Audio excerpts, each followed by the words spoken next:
Spring is a little unpredictable and it's hard to know exactly when to put your plants out.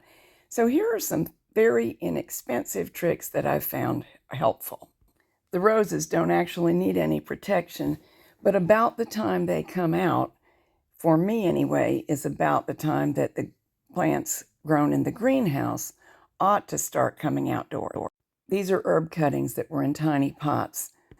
Traditionally, we put them in a tray and we tote them in and out every day so that the worst of the blazing sun and the chilly nights miss them.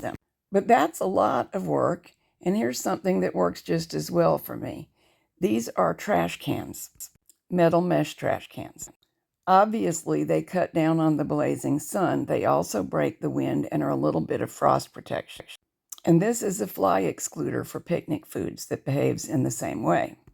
We had torrential rain and wind last night, and you can see that my young plants are just fine. The trash cans can alternately be used to protect brassicas from cabbage worms.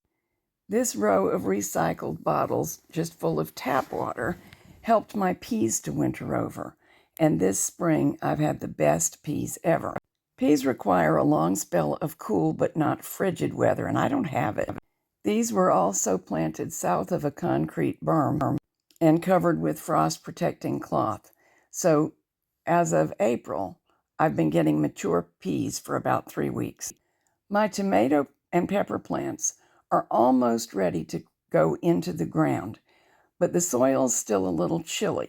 They are being protected here by yard goods of fabric that was intended for net curtains. I got it on clearance about 20 years ago. It really holds up.